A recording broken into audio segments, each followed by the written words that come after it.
तो आज हम थोड़ा जो लैब में अलग अलग इक्विपमेंट होते हैं हमारे उपकरण, उनकी भी जानकारी इकट्ठी करेंगे। वहां खड़े हो जाओ बिल्कुल सामने, खुले खुले हो जाओ थोड़ा। तो सबसे पहले जो अरमान के हाथों में भाई, इसको आप हाँ ऐसे दिखाओ, क्या बोलते हैं इसको?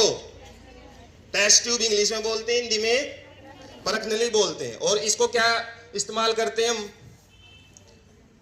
जब छोटे सैंपल के साथ हम एक्सपेरिमेंट करते हैं तो इन परखनली का इस्तेमाल किया जाता है। हमने इससे पहले भी एक दो एक्टिविटी में इनका इस्तेमाल किया था, ठीक है। तो नाम जरूर याद रखने आपने, आगे जो एक्टिविटी से रिलेटेड क्वेश्चन रहेंगे ऐसे नाम पूछे जाएंगे आपसे।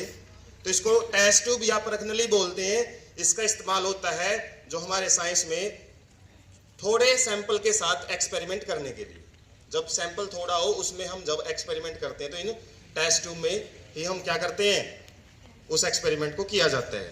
नेक्स्ट, इसका नाम क्या है? अभी बताया था मैंने, इससे पहले वाले एक्सपेरिमेंट में भी इस्तेमाल हुआ है इसका नाम, फ्लास्क। हाँ फ्लास्क बोलते हैं, लेकिन कैसा आकार का फ्लास्क है? त्रिभुजाकार, त्रिभुज से बनी हुई है ना। हाँ तो क्या नाम बताया था? Conical flask. नाम याद रखना है, ये कोनिकल फ्लास्क है और ये कैसा है? हाँ ये राउंड बॉटम फ्लास्क है। ये दोनों अलग अलग आपने याद रखने हैं। काम इसका भी ऐसा ही है, इसको भी हम एक्सपेरिमेंट में इस्तेमाल कर सकते हैं। जैसे ये इस्तेमाल किया ना, इसको भी ऐसे ही इस्तेमाल किया जाता है, सैंपल वगैरह मिलाने के लिए हम इस्तेमाल करते हैं, ठीक है। अलग अलग इस्तेमाल है वो, जब हम एक्सपेरिमेंट करते हैं लैब में तब इनका ज्यादा डिटेल पता लगती है। नेक्स्ट, क्या नाम है इसका? बीकर। क्यों बोलते हैं इसको बीकर? कौन बताएगा? बीकर क्यों बोला जाता है इसको? बीक का मतलब क्या होता है? बीक इंग्लिश में आप पढ़ते हो हैं? हाँ चोंच, जो पक्षियों की चोंच होती है ना, उसके लिए हम बीक वर्ड यूज करते हैं। और इसके भी चोंच है, देखिए आपने, दिखाओ भाई। हाँ ये जो आगे जिस सिरे से हम जल डालते हैं या फिर कोई भी पदार्थ इसमें से डाला जाता है, वो इस चोंच के हिस्से से डाला जाता है। इसके पास एक चोंच होती है ना। और वैसे तो बर्तन ही है, जैसे गिलास होता है ना, ऐसे ही है।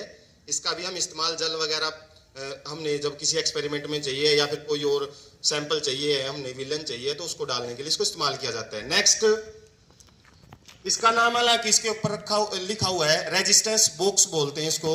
विद्युत उपकरण के जब भी एक्सपेरिमेंट हम करते हैं, विद्युत के जितने, मतलब एक ओम लॉ आता है 10th क्लास में, ओम्स लॉ याद रखना है आपने सभी ने। और 11th 12th को तो पता भी होगा, ओम्स लॉ पता है? हाँ भूल गए होगे, फिजिक्स थोड़ा वीक ही रहता है बच्चों का ज्यादातर। तो ओम्स लॉ में ये एक्सपेरिमेंट में इस्तेमाल किया जाता है। इसको बोला जाता है रेजिस्टेंस बॉक्स। क्या बोलेंगे? रेजिस्टेंस। हाँ रेजिस्टेंस बॉक्स।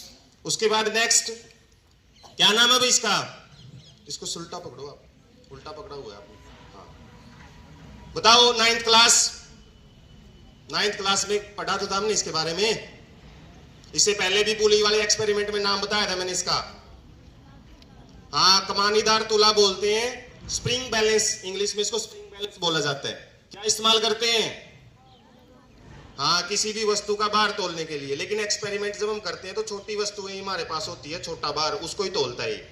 कितना तोलता है? केवल 250 ग्राम, ठीक है। उसके बाद नेक्स्ट, थोड़ा अच्छे से दिखाओ, ड्रॉपर, ठीक है। इसको ड्रॉपर बोलते हैं। देखा है कभी छोटे बच्चे जो बैठे हैं 6th क्लास के, अभी भी दवाइयां पीते होंगे इससे, पी है कभी आपने? वो बोतल आती थी, उसके साथ में ऊपर एक बल्ब सा लगा होता था, उसको दबा के दवाई डालते थे आपके मुंह में, याद हो तो आपको, छोटे थे जब आप। हाँ तो वही ड्रॉपर है ये। इसका इस्तेमाल क्या किया जाता है? जब हम सैंपल को कई बार ऐसे उड़ेल के नियम इस्तेमाल करते हैं, इस ड्रॉपर से हम थोड़ी मात्रा में सैंपल है वो लेते हैं जब एक्सपेरिमेंट करते हैं, ठीक है। तो पहला नाम क्या था?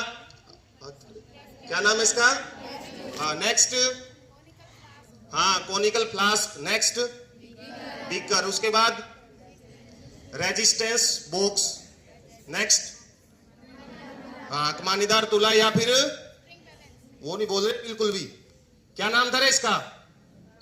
कमानीदार तुला या फिर इंग्लिश में स्प्रिंग बैलेंस। और नेक्स्ट, ड्रॉपर, ठीक है। ऐसे ही हम रोज 5 या 7 इक्विपमेंट है वो समझेंगे, ठीक है। आज की एक्टिविटी इतनी थी। Thank you.